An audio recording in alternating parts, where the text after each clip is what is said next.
கர்த்தருடைய பரிசுத்த நாமத்திற்கு மகிமை உண்டாவதாக. நம்முடைய வெளியேற பெற்ற பிரணாம் குடும்பத்திலே வாழ்ந்து கொண்டிருக்கின்ற அன்பு சகோதர சகோதரிகளாகிய ஒவ்வொரு முத்துக்களை வைரங்களையும் கர்த்தர் தாமே உங்களை அதிகமாக ஆசீர்வதித்திருக்கின்றார். இந்த காலைவெளியிலே உங்களிடத்தில் நான் ஒரு சிறு பதிவை பதிவதற்காக கர்த்தர் கிருபை செய்திருக்கின்றார். அதற்கான தேவனுக்கு நன்றி செலுத்துகின்றேன். தெரிந்து கொள்ளப்பட்ட வேத பகுதி ஏசாயா புஸ்தகம் 21வது அதிகாரம் 10 முதல் 12 வரைக்கும் நான் வாசிக்கின்றேன்.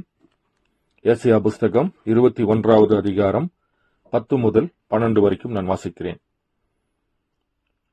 என் போரடிப்பின் தானியமே, என் களத்தின் கோதுமையே, இஸ்ரவேலின் தேவனாகிய சேனைகளின் கர்த்தரால் நான் கேள்விப்பட்டதை உங்களுக்கு அறிவித்தேன். தூமாவின் பாரம் சேயிலிருந்து என்னை நோக்கி, ஜாமக்காரனே, இரவு எவ்வளவு சென்றது என்று கூப்பிட்டு கேட்க, அதற்கு ஜாமக்காரன், விடியற் காலம் வருகிறது, ராக்காலமும் வருகிறது, நீங்கள் கேட்க மனதானால் திரும்பி வந்து கேளுங்கள் என்று சொல்லுகின்றான். ஏசாயா புஸ்தகத்திலே 21ஆம் அதிகாரம் 10லிருந்து 12 வரைக்கும் நாம் வேத வார்த்தைகளை வாசித்தோம். இங்கே ஜாமக்காரன்ட்டே கேட்கின்ற பொழுது, ஜாமக்காரனே, இரவு எவ்வளவு நேரம் சென்றது என்று கூப்பிட்டு கேட்க, அதுக்கு ஜாமக்காரன், விடியற் காலம் வருகிறது, ராக்காலம் வருகிறது என்று அவன் பதில் கூறுகின்றான். இப்படிதான் தெரிந்து கொள்ளப்பட்ட தலைப்பு ஜாமக்காரன்.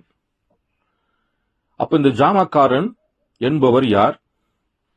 வேதத்திலே ஜாமக்காரனுடைய வேலை என்ன என்பதை பற்றி நாம் முதலில் பார்க்கலாம். இந்த ஜாமக்காரன் பழைய ஏற்பாடு காலத்தில் எப்படியாக இருந்தார், புதிய ஏற்பாட்டு காலத்தில் அவர் எப்படியாக வெளிப்பட்டார், இப்ப நாம வாழ்ந்து கொண்டிருக்கின்ற இந்த காலத்திலே இந்த ஜாமக்காரன் வருகின்ற பொழுது இந்த சாயங்கால வேளையிலே எப்படிப்பட்ட ஒரு வெளிச்சம் இருக்கிறது என்பதை பற்றி நாம் சிறிது பார்ப்போம்.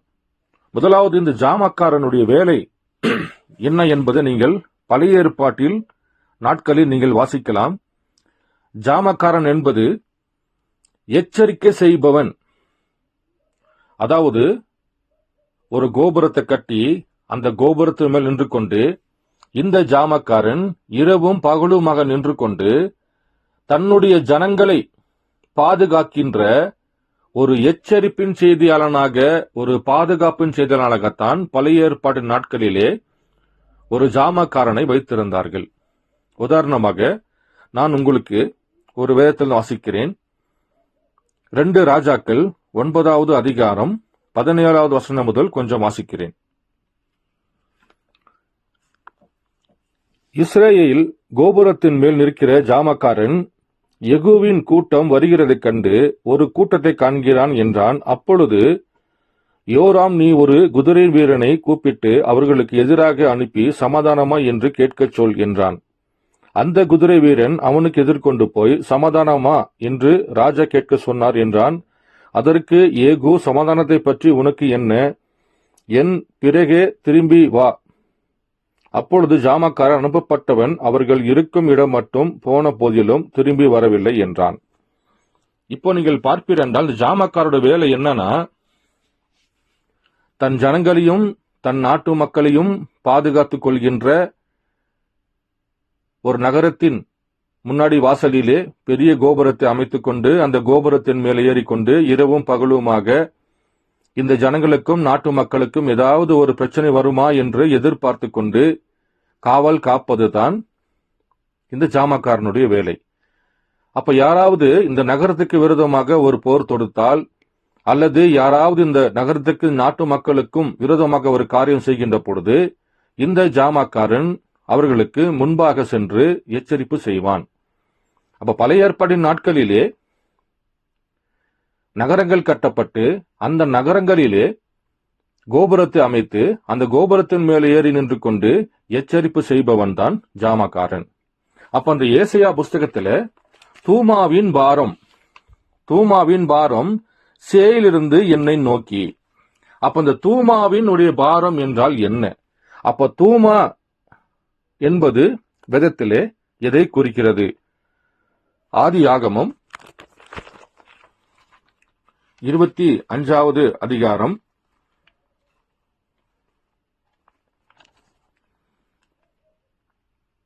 13ம் 14ம் நான் கொஞ்சம் வாசிக்கிறேன். ஆதியாகமம் 25ஆம் அதிகாரம் 13, 14 வாசிக்கிறேன். பற்பல சந்தைகளாய் பிரிந்த இஸ்மவேலின் புத்திரருடைய நாமங்கள் ஆவன. இஸ்மவேலுடைய மூத்த மகன் நெபயோத், பின்பு கேதார், அத்தியேல், மிப்சாம், மிஸ்மா, தூமா, மாசா என்று வேதத்தில் சொல்லப்பட்டிருக்கிறது. அப்ப இந்த தூமா என்பவன் யார் என்றால் இஸ்மவேலுடைய ஒரு மகனாக அவன் இருக்கின்றான். அப்போ அன்றைக்கு இந்த இஸ்ரவேல் ஜனங்கள் வாழ்ந்து கொண்டிருக்கின்ற பொழுது இந்த இஸ்மவேலுடைய சந்ததியிலிருந்து வருகின்ற தூமா இந்த நகரத்தை ஆட்கொள்ளாதபடிக்கு, தாக்காதபடிக்கு இருக்க அவன் ஜனங்கள் மீது போர் தொடுப்பதை அறிந்து கொள்வதற்காகத்தான் ஒரு ஜாமக்காரனாகிய ஒரு எச்சரிப்பின் தூதனை அவர்கள் அந்த அலகங்கள் கட்டப்பட்ட, நகரங்கள் கட்டப்பட்ட அங்கே ஒரு கோபுரம் அமைத்து அந்த கோபுரத்தின் மேலே தன்னுடைய ஜனங்களை பாதுகாத்துக் கொள்ள எச்சரிப்பு செய்வதற்காக ஒரு ஜாமக்காரனை வைக்கின்றார். இது பழைய ஏற்பாட்டில் சொல்லப்பட்டிருக்கிறது. இதை நான் செய்திருந்து நான் கொஞ்சம் உங்களுக்கு வாசித்து காண்பிக்கின்றேன். செய்தியின் தலைப்பு முன்மாறியும் பின்மாறியும், ஃபார்மர் அண்ட் லேட்டர் ரெயின். 60வது ஆண்டு 3வது மாதம் 3ஆம் தேதியில கொடுக்கப்பட்ட செய்தியில 38வது பேரா முதல் நான் உங்களுக்கு கொஞ்சம் வாசிக்கிறேன். இந்த ஜாமக்காரனுடைய வேலை என்ன, இந்த ஜாமக்காரனை எங்கே அவர்கள் அந்த வேலைக்கு அமர்த்துவார்கள் என்பதை பற்றி கொஞ்சம் வாசிக்கிறேன். இப்பொழுது நீங்கள் இதை கவனிக்க வேண்டும் என்று நான் விரும்புகிறேன். அந்த ஜாமக்காரனின் காலத்தில் வந்து கொண்டிருக்கிறதான நியாய தீர்ப்பை குறித்து அவன் அவர்களுக்கு சொல்லி எச்சரிக்கை செய்தான். ஆனால் அவர்களோ அவனை பார்த்து நகைத்து அவனை பரிகாசம் பண்ணினார்கள். மேலும் வேத வாக்கியங்களில் நாம் பார்க்கின்றோம், அதாவது ஒரு நகரமானது கட்டப்படும் பொழுது அந்த நகரத்தில் முதலாவது கட்டப்படுவது அந்த நகரத்தின் பாதுகாப்பு அரணான அதன் சுவர்தான். அப்போ ஒரு பட்டணத்திலே ஒரு நகரம் கட்டுகின்ற பொழுது முதலாவது என்ன செய்வார்கள்? அவர்கள் நகரத்தின் பாதுகாப்பாக அந்த அரணான அந்த சுவரைத்தான் முதலாக கட்டுவார்கள். ஏனென்றால் அந்த நகரத்தை பாதுகாத்துக் கொள்ள வேண்டும். மேலும் நகரமானது முற்றிலுமாக பாதுகாப்பா உள்ளதா என்பதை உறுதிப்படுத்திக் கொள்ள அவர்கள் அந்த சுற்றுச்சுவரின் மீது ஒரு உயரமான கோபுரத்தை கட்டி அதில் ஜாமக்காரன் ஒருவன் இரவும் பகலும் ஜாமம் காத்து கொண்டிருப்பான். பாருங்கள், ஒரு நகரத்தை கட்டி அந்த நகரத்தை கட்டுவதற்கு முன்பாக சுவர்களை எழுப்பி அது பாதுகாப்பு உள்ளதா என்று அவனுக்கு தெரிந்த பிறகு ஒரு கோபுரத்தை கட்டுவார்கள். அந்த கோபுரத்தை கட்டி அதற்கு மேலே பாருங்கள், ஒரு ஜாமக்காரன் அங்கு நின்று கொண்டு இரவும் பகலுமாக அந்த நகரத்தையும் அந்த அங்க இருக்கிற மக்களையும் அவர்களை பாதுகாத்துக் கொள்வதற்காக எதிரிகள் யாராவது வருகிறார்களா, இல்ல இந்த நகரத்துக்கு விரோதமான எந்த செய்திகளா வருகிறதா என்பதை பத்தி ஜனங்களுக்கு சொல்லி ஒரு எச்சரிப்பு கொடுப்பான். அப்படி எச்சரிக்கை கொடுப்பவன் தான் ஜாமக்காரனாக அங்கு நின்று கொண்டிருக்கின்றான். பாருங்கள், 24 மணி நேரமும் சுற்றுமுற்றும் கிழக்கே, வடக்கே, மேற்கே மற்றும் தெற்கே சுற்றிலும் பார்த்து கொண்டிருப்பான். ஏனென்றால் மற்ற எல்லா மக்களும் பார்க்கிறதை காட்டிலும் அவன் உயரத்தில் நின்று தூரமாக பார்க்கக்கூடியவனாக இருக்கின்றான். மேலும் மக்களை எச்சரிப்பதே அவனுடைய கடமையாகும். அப்ப இந்த ஜாமக்காரன் என்ன செய்வாரு? அந்த கோபுரத்தின் உச்சி மேல் நின்று கொண்டு எல்லா ஜனங்களை காட்டிலும் அவர்தான் நன்றாக தூரத்தில் இருக்கக்கூடிய ஒன்றை பார்ப்பதற்கு அவருக்கு தான் முடியும்.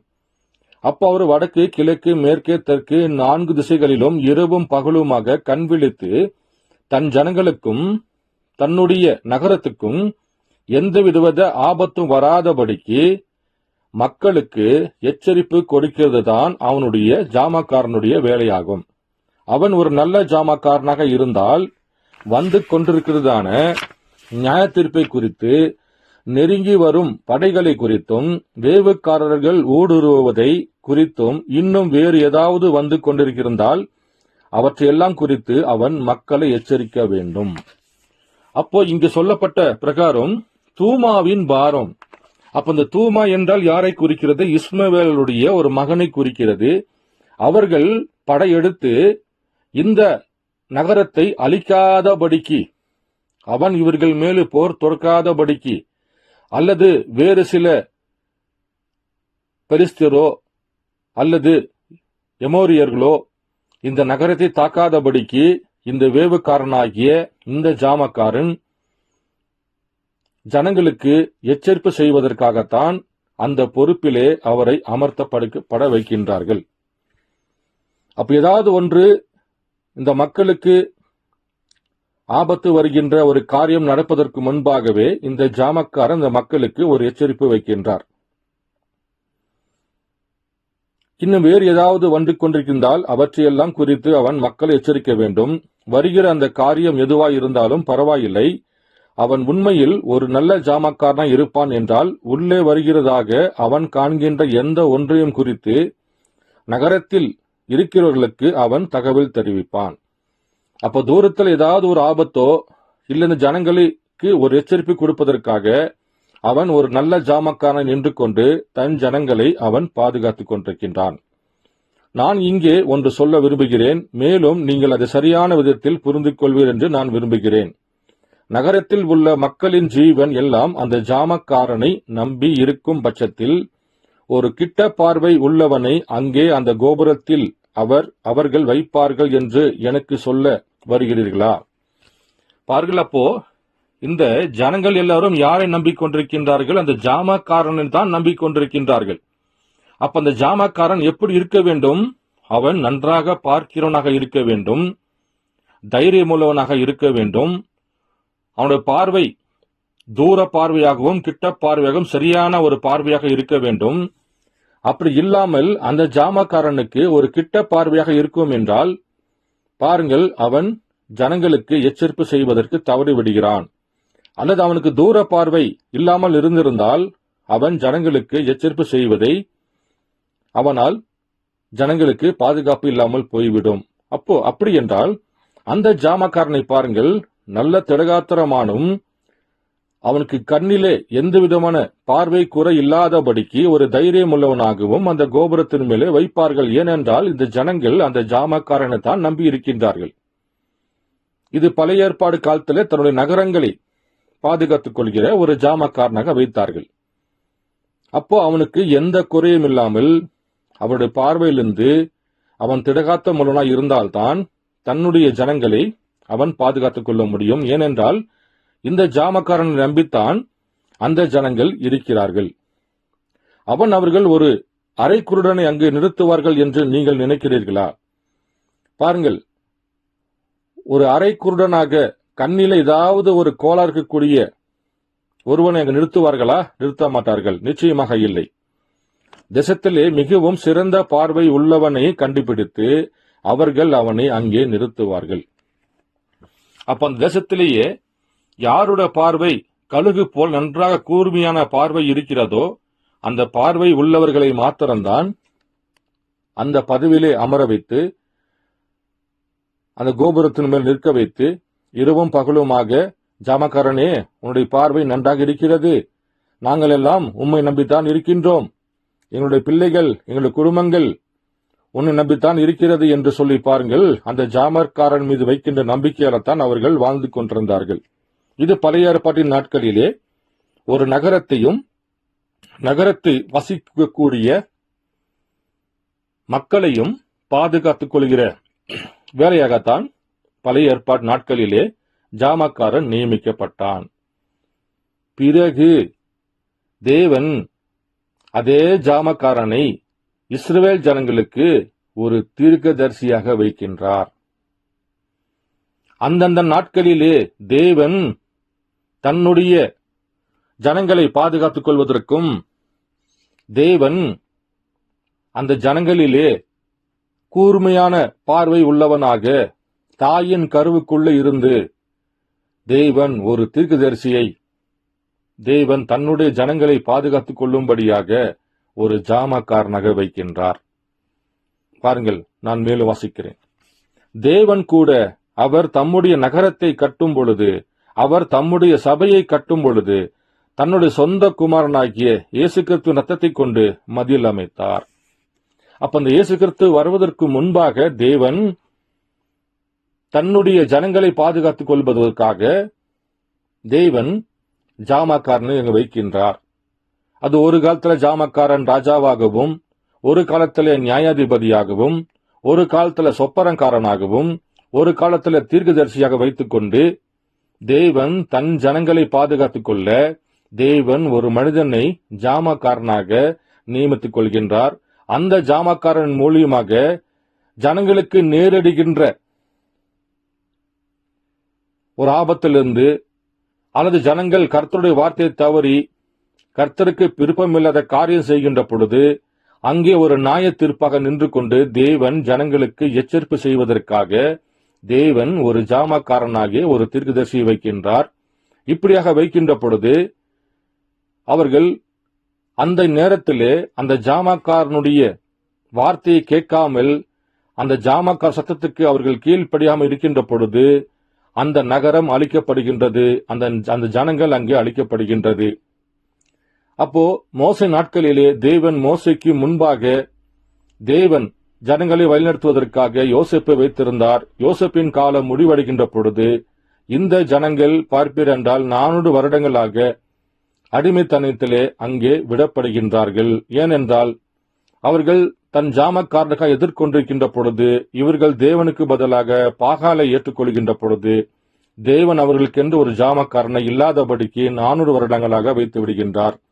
பிறகு 400 வருடம் கழித்து பாருங்கள், ஒரு ஜாமக்காரன் தேவன் அங்கே எழுப்பி தன் ஜனங்களுக்கு ஒரு எச்சரிப்பை கொடுத்து தன் ஜனங்களை வழிநடத்துவதற்காக தேவன் மோசையை வைத்துக் கொண்டு வருகின்றார்.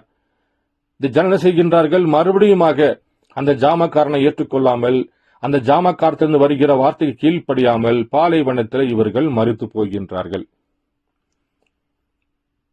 தேவன் மறுபடியும் தன் ஜனங்களை பாதுகாத்துக் கொள்ள, தன்னுடைய நகரத்தை பாதுகாத்துக் கொள்ள மறுபடியும் தேவன் அந்த யெகோவா கழுகு ஜாமக்காரனாக மறுபடியும் பாருங்கள் இயேசு கிறிஸ்துவாக வருகின்றார். பாருங்கள், நான் மேலும் வாசிக்கிறேன். தேவன் கூட அவர் தம்முடைய நகரத்தை கட்டும் பொழுது, அவர் தம்முடைய சபையை கட்டும் பொழுது தன் சொந்த குமாரனாகிய இயேசு கிறிஸ்து ரத்தத்தை கொண்டு மதில் அமைத்தார். அப்ப தேவன் என்ன செய்கின்றார்? தன்னுடைய சபையை கட்டுகின்ற பொழுது அந்த சபையை கட்டுவதற்காக மதில்களை அமைப்பதற்கும் கோபுரங்களை கட்டுவதற்கும் தேவன் தயார்படுத்துகின்ற பொழுது, ஏனென்றால் முன்னாடி இருந்த எல்லா ஜாமக்காரனும் அங்கே தவறி போய் இழந்து போய்விட்டார்கள். பிறகு தேவனே மாம்சத்தில் வெளிப்பட்டு கண்ணின் வயிற்றிலே பிறந்து இயேசுவாக வெளிப்பட்டு தன்னுடைய சபையை கட்டும்படியாக அவர் அங்கே ஒரு மனிதனாக ஒரு ஜாமக்காரனாக வருகின்றார். மேலும் அவர் அதற்குள் ஒரு ஜாம கோபுரத்தையும் அமைத்தார். மேலும் அந்த ஜாம கோபுரத்தில் வேதம் அவருடைய தீர்க்கதரிசிகள் கழுகுகளாக இருக்கிறார்கள் என்று அவர்களை கழுகுகளுக்கு ஒப்பிட்டு சொல்கின்றது. பாருங்க, இப்ப ஜாமக்காரர் என்ன ஆயிட்டாங்க? தீர்க்கதரிசிகளாக மாறிட்டாங்க. பழைய ஏற்பாடு நாட்களிலே நகரத்தை காக்கும்படி கோபுரத்தை கட்டிக்கொண்டு அந்த கோபுரத்தின் மேலே நன்றாக பார்க்கிற ஒரு பார்வை உள்ளவனை, திடபானசாலியான ஒருவனை வைத்துக் கொண்டு தன்னுடைய நகரத்துக்கும் தன்னுடைய நாட்டு மக்களுக்கும் எந்த ஒரு ஆபத்து வராதபடிக்கு அங்கே ஒரு எச்சரிப்பு செய்கின்ற ஒரு தூதனாக ஜாமக்காரனை வைத்தார்கள். ஆனால் தேவன் இயேசு கிறிஸ்துவாக வெளிப்படுகின்ற பொழுது அவர் தன்னுடைய ஜனங்களை சபையும் கட்டுவதற்காக ஒரு ஜாம கோபுரத்தை ஏற்படுத்துகின்றார். அந்த ஜாம கோபுரத்தில் அங்கு நின்று கொண்டிருக்கின்ற ஜாமக்காரர்கள் தீர்க்கதரிசியாக இருக்கின்றார்கள். அவர்களுக்கு கழுகுகளுடைய பார்வையை கொடுத்து அவர்களை கழுகுகள் என்று தேவன் அழைக்கின்றார். பாருங்கள், நான் மேலும் வாசிக்கிறேன். வேதம் அவருடைய தீர்க்கதரிசிகள் கழுகுகளாக இருக்கிறார்கள் என்று அவர்களை கழுகுகளுக்கு ஒப்பிட்டு சொல்கிறது. இப்பொழுது ஒரு கழுகு என்பது மற்ற எல்லா பறவைகளை காட்டிலும் உயரமாக பறக்கக்கூடியது. ஒருவேளை வேறொரு பறவை கழுகை பின்தொடர்ந்து செல்ல முயற்சித்தால் அது மரித்துவிடும். ஏனென்றால் கழுகானது விசேஷித்த விதமாக வடிவமைக்கப்பட்டிருக்கின்றது. பாருங்கள், அப்ப தேவன் தன்னுடைய சபையை பாதுகாத்துக் கொள்வதற்காக ஒரு ஜாம கோபுரத்தை கட்டுகின்றார். அந்த ஜாம கோபுரத்தில் பாருங்கள், ஜாமக்காரனாக தேவன் தீர்க்கதரிசி வைக்கின்றார். அந்த தீர்க்கதரிசிகளை தேவன் கழுகுகளுக்கு ஒப்பிடுகின்றார். அப்ப கழுகு பறக்கிற அளவுக்கு ஒரு பறந்து பறக்க முடியாது. ஏனென்றால் கழுகு கொடுக்கப்பட்ட செட்டைகள் அது வித்தியாசமானவை. அப்ப இந்த கழுகானது விசேஷித்தமான வடிவமைக்கப்பட்டிருக்கிறது. மேலும் அது அதிகமான உயரத்துக்கு பறந்து செல்ல முடியும். பருந்து அதை பின்தொடர்ந்து முயற்சித்தால் அந்த பருந்து ஆகாயத்திலே தூள் தூளாக சிதறி போகும். ஆதலால் கழுகை பின்தொடர முடியாது. அதனுடைய இறகுகள் உதிர்ந்து போகும். அது துண்டுகளாக பீந்து போகும். ஆனால் கழுகு ஒரு விசேஷித்த பறவையாகும். அப்ப இந்த ஜாமக்காரன் தேவன் தீர்க்கதரிசியாக வைக்கின்ற பொழுது இந்த ஜனங்களிலேயே ஒரு வித்தியாசமான ஒருவனை தேவன் தெரிந்து கொள்கிறார். அந்த ஒருவனையும் பாருங்கள், தேவன் தாயின் கருவுக்குள் இருக்கின்ற பொழுது தேவன் முன்குறிக்கின்றார். அந்த முன்குறிக்கப்பட்ட தீர்க்கதரிசியை தான் ஒவ்வொரு காலத்திலும் தேவன் ஜாமக்காரனாக வைக்கின்றார். அந்த ஜாமக்காரன்கள் தவறி விழுகின்ற பொழுது பிறகு தேவனே அந்த ஜாமக்காரனாக யெகோவா கழுகாக தன் சபையை பாதுகாத்துக் கொள்ள தன்னுடைய கோபுரங்களை மேல் நின்று கொண்டு அந்த யெகோவா கழுகே ஜனங்களுக்கு பாதுகாவலராக நிற்கின்றார். பாருங்கள், இப்பொழுது அந்த கழுகு உன்னதங்களுக்குள்ளாக உயர பறக்க முடிகிறது. ஆனால் அவ்வளவு தூரத்திலிருந்து கீழே இருக்கிறதை அதனால் பார்க்க முடியாது என்றால் அது எவ்வளவு உயரே பறந்தும் என்ன பிரயோஜனம்? அப்ப இந்த கழுகு உயிரே பறக்க முடிந்து ஆனால் கீழே ஒன்றும் பார்க்க முடியாமல் இருந்திருந்தால் அந்த கழுகு அவ்வளவு உயரம் பறந்து என்ன பிரயோஜனம்? அப்போ ஒரு தீர்க்கதரிசி என்று தேவன் தன் சபையையும் தன் நகரத்தையும் பாதுகாத்துக் கொள்ள ஒரு ஜாமக்காரன் தீர்க்கதரிசி வைப்பார் என்றால் அந்த தீர்க்கதரிசி வருகிற ஆபத்துகளை இந்த நகரத்திற்கும் நகரத்தில் வசிக்கிற பிள்ளைகளுக்கும் ஒரு எச்சரிப்பு கொடுக்கவில்லை என்றால் அவர் அந்த கூர்நொடி கோபுரத்தின் மேல் அமர்ந்து கொண்டு ஜாமக்காரனாக இருந்து கொண்டு எந்த பிரயோஜனமும் இல்லை. அப்போ ஒரு ஜாமக்காரனாக நிற்கின்ற ஒருவர் ஜனங்களுக்கு எச்சரிப்பு செய்ய வேண்டும். இந்த மக்களுக்கு எப்போ ஒரு பிரச்சனை வருகிறது, இந்த மக்களுக்கு யாராவது ஒரு எதிரிகள் வருகிறாரா என்பதை அவன் முன்குறித்தே சொல்ல வேண்டியதாக இருக்கிறது. அதனால் அப்படிப்பட்ட ஒருவரை தான் தேவன் தீர்க்கதரிசியாக வைக்கின்றார், ஜாமக்காரனாக வைக்கின்றார். பாருங்கள், ஆனால் அவ்வளவு தூரத்தில் கீழே இருக்கிறதை அதனால் பார்க்க முடியாது என்றால் அது எவ்வளவு உயர பறந்து என்ன பிரயோஜனம்? ஆனால் பாருங்கள், இயற்கையானது அந்த கழுகுகளுக்கு ஒரு விசேஷித்த சக்தியை கொடுத்திருக்கிறது. அது என்னவென்றால் அத்தகைய உயரத்தில் பறந்து கொண்டிருக்கின்ற கழுகை உங்களால் சரியாக கூட காண முடியாது.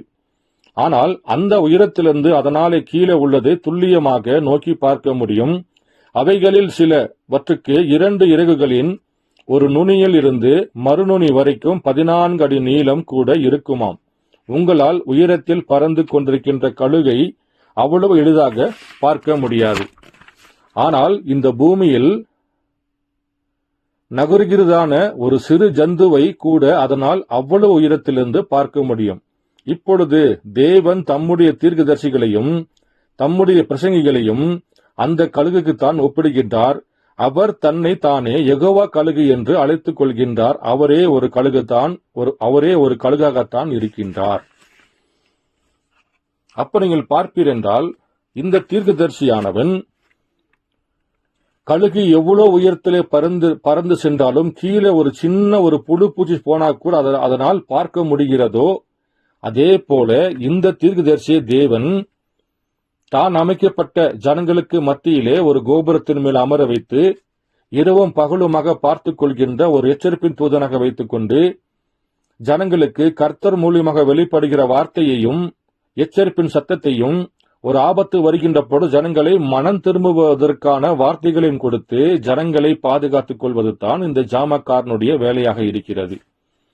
அப்படியாகத்தான் அவர் இயேசு கிறிஸ்துவாக வருகின்ற பொழுது அந்த யெகோவா கழுகே கண்ணின் வயிற்றிலே பசுத்தாவினாலே கர்ப்பம் தெரிக்கப்பட்டு தன்னுடைய ஜனங்களை பாதுகாத்துக் கொள்ள, தன்னுடைய சபையை பாதுகாத்துக் கொள்ள அவர் நடமாடக்கூடிய மனிதனாக, பேசக்கூடிய மனிதனாக, சாப்பிடக்கூடிய மனிதனாக, ஒருவர் அவரை பார்க்கக்கூடிய மனிதனாக, ஒருவர் அவரை தொடக்கூடிய மனிதனாகத்தான் அந்த யெகோவா கழுகு நடமாடக்கூடிய ஒரு மனிதனாக நின்று கொண்டு அவர் தன் வார்த்தையின் மூலியமாக ஜனங்களுக்கு எச்சரிப்பு கொடுத்திருந்தார்.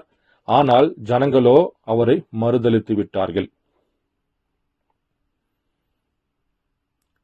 ஏன் மறுதலித்து விட்டார்கள்? அந்த ஜாமக்கார எச்சரிப்பு சத்தம் வந்தது. யோவான் ஸ்நானகன் சொல்கின்றாள், மனம் திரும்புங்கள், பரலோகராஜ சமயமாக இருக்கின்றது, நீங்கள் மனம் திரும்புதல் கேட்ட ஞானஸ்நானத்தை பெற்றுக் கொள்ளுங்கள், மெஸ்ஸியா வரப்போகிறார் என்று யோவான் ஸ்நானன் கத்திக் கொண்டிருந்தார்.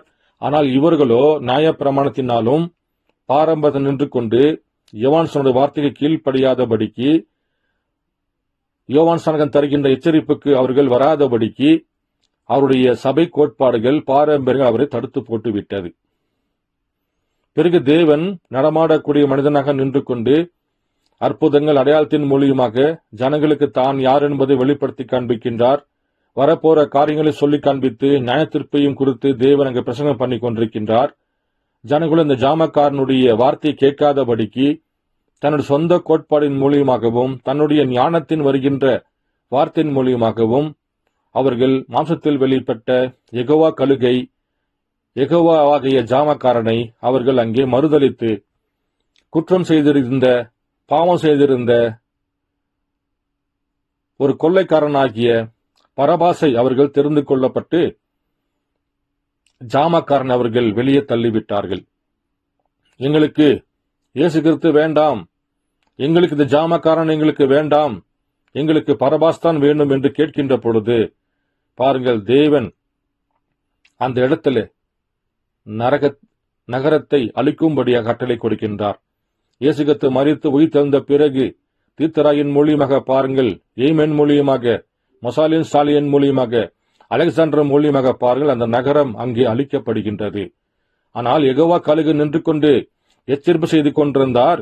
இவர்களோ அந்த ஜாமக்காரனுடைய சத்தத்தை கேட்காதபடிக்கு இவர்கள் சபை ஸ்தாபன பாரம்பரியத்தின் மூலியமாக நின்று கொண்டு தேவனை மறுதலிக்கின்ற பொழுது அந்த நகரமும் அங்கிருக்கிற ஜனங்களும் பாருங்கள் அங்கே அழிக்கப்படுகின்றார்கள்.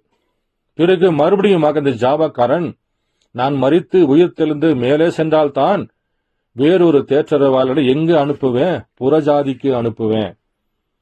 பாருங்கள், நீங்கள் ரோமர் 15வது அதிகாரம் நான் 10 முதல் கொஞ்சம் உங்களுக்கு வாசித்து காண்பிக்கின்றேன். இதே ஜாமக்காரன் எங்கே வருகின்றார்? மறுபடியுமாக புறஜாதியாரை வழிநடத்தும்படிக்காக அவர் வருகின்றார். அப்ப இந்த புறஜாதியாரை வழிநடத்துகின்ற பொழுது தேவன் புறஜாதியார் இடத்திலே தன் சபையை கட்டுவதற்காக தேவன் ஒரு ஜாமக்காரனை வைக்கின்றார். அது 7 ஜாமங்களிலே 7 சபைகளாக 7 தூதர்களாக வைக்கின்றார். பாருங்கள், நான் மேல வாசிக்கிறேன். ரோமர் 15வது அதிகாரம் நான் 10 முதல் 12 வரைக்கும் நான் வாசிக்கிறேன். மேலும் புறஜாதிகளே எல்லோரும் கர்த்தரை துதியுங்கள், ஜனங்களே எல்லோரும் அவரை புகழுங்கள் என்றும் சொல்கின்றார். மேலும் ஈசாயின் வேரும் புறஜாதியாரை ஆளும்படிக்கு எழும்புகிறவருமாகிய ஒருவர் தோன்றுவார், அவரிடத்தில் புறஜாதியார்கள் நம்பிக்கை வைப்பார்கள் என்று ஏசாயா சொல்லியிருக்கின்றான். அப்போ இந்த ஈசாயின் வேருமாகிய இந்த யெகோவா கழுகு எப்படியாக இஸ்ரவேல் ஜனங்களையும் சமாரியர்களையும் தேவன் மாம்சத்தில் வெளிப்பட்டு அவர்களுக்கு ஒரு எச்சரிப்பு செய்கின்ற ஒரு ஜாமக்காரனாக இருந்தாரோ, அதே ஜாமக்காரன் யெகோவா கழுகு மறுபடியும் எங்கே வருகின்றார்? ஈசாயின் வேரும் புறஜாதியாரை ஆளும்படிக்கு ஒருவர் தோன்றுவார், அவர் மீது இந்த புறஜாதியார் நம்பிக்கை வைப்பார் என்று அதே ஈசாவின் வேரிலிருந்து வந்த அதே யெகோவா கழுகு தான் எங்கே வருகின்றார்? இந்த புறஜாதிக்கு வருகின்றார். அப்படி இந்த புறஜாதிக்கு வருகின்ற பொழுது இந்த ஜனங்கள் என்ன செய்து விடுகிறார்கள்? முதலாம் சபை காலத்துல பவுலின் நாட்கள் வரைக்கும் அவர்கள் கர்த்தருடைய வார்த்தைக்கு கீழ்ப்படிந்து கர்த்தரை மகிமைப்படுத்திக் கொண்டிருந்தார்கள். பவுலுடைய காட்சி முடிந்த பிறகு பாருங்கள், அவர்கள் சபை ஸ்தாபனத்தை ஏற்றுக்கொண்டார்கள். அந்த ஜாமக்காரனுடைய எச்சரிப்புக்கும் அந்த ஜாமக்காரனுடைய வார்த்தையை விட்டுவிட்டு சொந்த கோட்பாடுக்குள் சென்று ஒரே தேவனாகிய யெகோவா தேவனை அவர்கள் 3 தேவர்களாக பிரித்துக் கொண்டார்கள். பிறகாக அவர்கள் நிசையா சங்கத்தின் படியும் பிலேயாமுடைய போதகத்தையும் கொண்டு வந்து சபைக்குள்ள வைத்துக் கொண்டு அந்த சபைகளிலிருந்து பிரிந்து வருகிற எல்லா சபைகளும் பாருங்கள், அதனுடைய குஞ்சுகளாக தாய் சபையாகிய அந்த ரோமன் கத்திக்குள்ளிருந்து பிறக்கப்பட்ட கரண்ட் குஞ்சுகளாக பாருங்கள், எல்லா சபை ஸ்தாபனங்களும் அதே கர்த்தரை புறக்கணிக்கின்ற வேத வார்த்தைகளுக்குள்ளும் ஸ்தாபனத்துக்குள்ளும் நின்று கொண்டு யெகோவா கழுகை அவர்கள் மறுபடியுமாக புறஜாதிக்கென்று வெளிப்படுகின்ற பொழுது அந்த ஜாமக்காரனை அவர்கள் மறுதலித்து விட்டார்கள். அப்படி மறுதலிக்கின்ற பொழுது தேவன் சபைகளுக்கு ஒரு எச்சரிப்பின் ஜாமக்காரலாக தேவன் 5 விதமான காரியங்களை வைக்கின்றார். அப்ப தேவன் இந்த ஜாமக்காரன் நியமிக்கப்படுகின்ற பொழுது பழைய ஏற்பாட்டின் நாட்களிலே, ராஜாக்களின் நாட்களிலே நகரத்தை கட்டிக்கொண்டு அந்த நகரத்துக்கு பாதுகாப்பாக சுவர்களை எழுப்பிக் கொண்டு அந்த நகரத்தின் வாசலிலே ஒரு கோபுரத்தை கட்டிக்கொண்டு அந்த கோபுரத்தின் மேலே நிற்கிற ஒரு ஜாமக்காரனை வைத்துக் கொண்டு இரவும் பகலுமாக பாதுகாத்துக் கொண்டிருந்தார்கள். அவரை ஒரு எச்சரிப்பு தூதனாகவும் ஒரு ஜாமக்காரனாகவும் நகரத்தையும் ஜனங்களையும் பாதுகாத்துக் கொண்டிருந்தார். அதே தேவன் தன்னுடைய இஸ்ரவேல் ஜனங்களை பாதுகாத்துக் கொள்வதற்காக ஒரு மனிதன் நியமிக்கப்பட்டு அந்த மனிதனை தேவன் ஜாமக்காரனாக இருந்த அந்த மனிதனை கர்த்தர் தீர்க்கதரிசி என்று அழைத்துக் கொண்டு அவர்கள் மூலியமாக தேவன் தன் ஜனங்களை பாதுகாத்துக் கொண்டிருந்தார். அவருடைய வார்த்தைக்கு அவர்கள் செவி கொடுக்காமல் கர்த்தருடைய வார்த்தையை மறுதலிக்கின்ற பொழுது தேவனே யெகோவா கழுகாக ஒரு ஜாமக்காரனாக பூமியில் வெளிப்பட்டு தன் சபையை மீட்டுக் கொள்ளும்படியாக கட்டும்படியாக தேவன் வருகின்ற பொழுது இந்த யெகோவா கழுகையே இந்த ஜனங்கள் புறக்கணித்து சிலுவையில் ஒப்புக் கொடுத்து விடுகிறார்கள். ஒப்புக் கொடுக்கப்பட்ட பிறகு தேவன் மறுபடியும் புறஜாதிக்குள்ள ஒரு ஜாமக்காரனாக ஒரு கழுகாக வருகின்ற பொழுது தேவன் புறஜாதிக்குள்ள 7